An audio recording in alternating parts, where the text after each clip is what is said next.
Halo semua, selamat datang kembali di Animepedia 31, channel yang selalu mengajak kamu menyelami dunia One Piece lebih dalam daripada sekedar nonton animenya.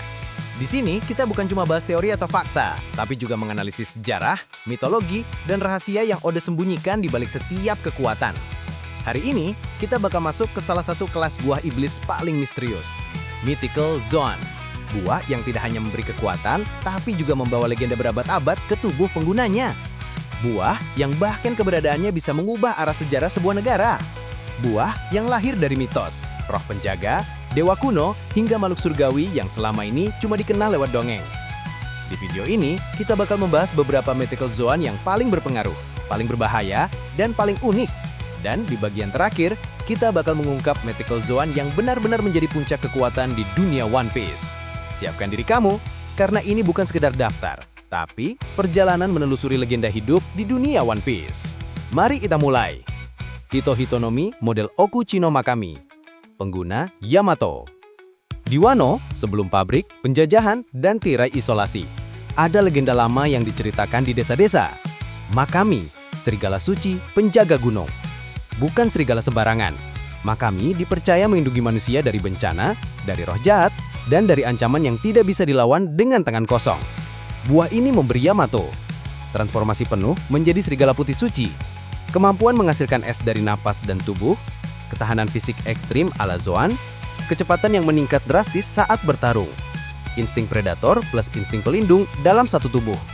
Yang membuat buah ini unik adalah konsep pelindung suci. Yamato bukan hanya bertarung, ia berdiri sebagai simbol harapan di negeri yang sudah lama ditindas. Dalam mitologi Jepang, Makami adalah makhluk yang dipercaya bisa membaca niat seseorang.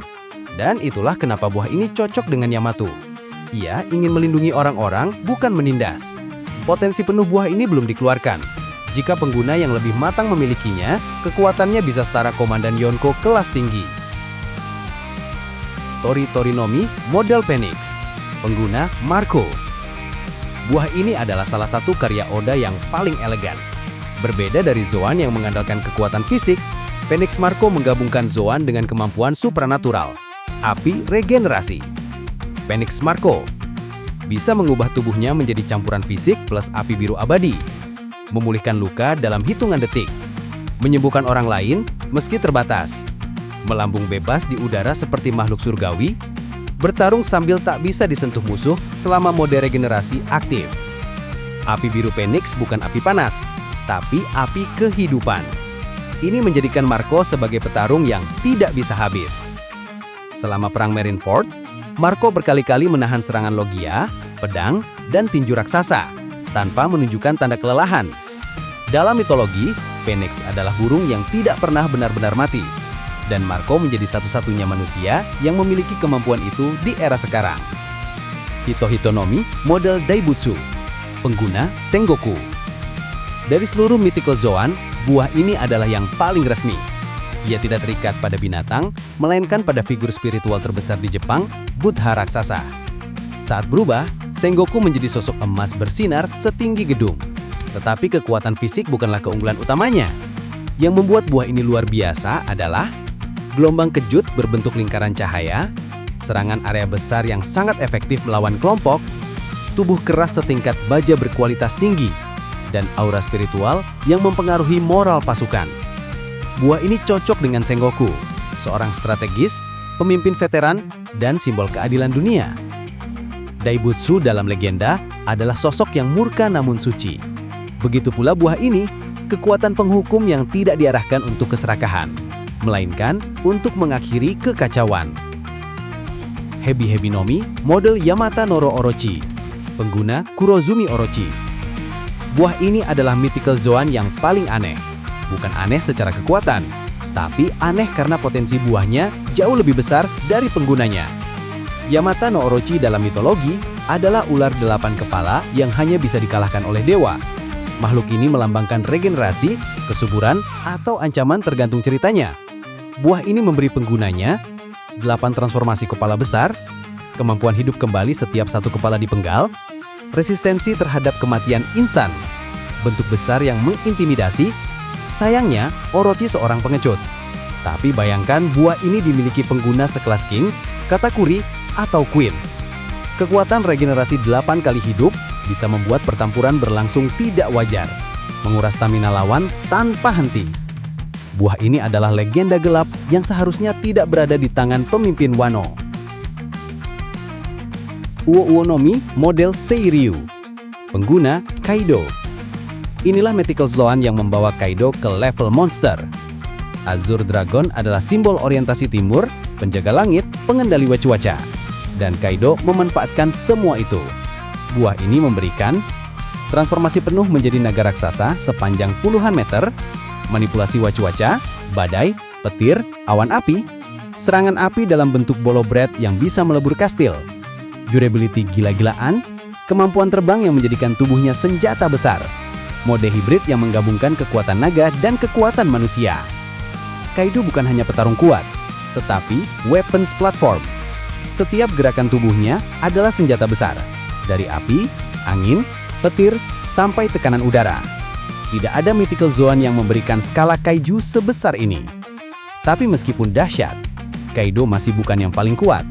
Yang paling kuat bukan yang paling besar, melainkan yang paling bebas.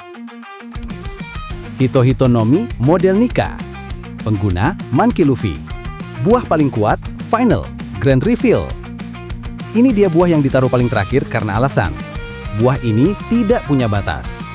Selama 800 tahun, namanya disembunyikan, klasifikasinya dipalsukan, sejarah lamanya dimusnahkan.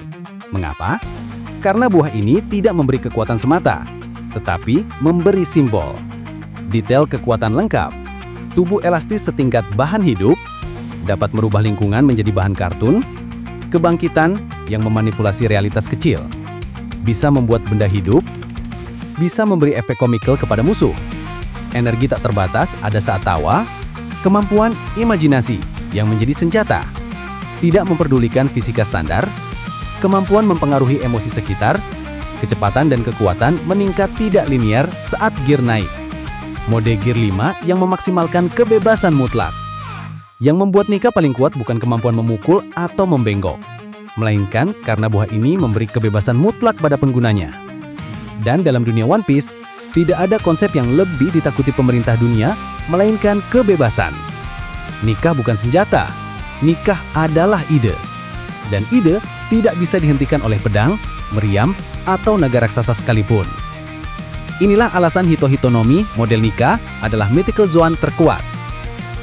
Terima kasih sudah menonton video ini sampai akhir nakama. Kalau kamu suka pembahasan mendalam seperti ini, jangan lupa kasih like untuk bantu video ini menjangkau lebih banyak pecinta One Piece.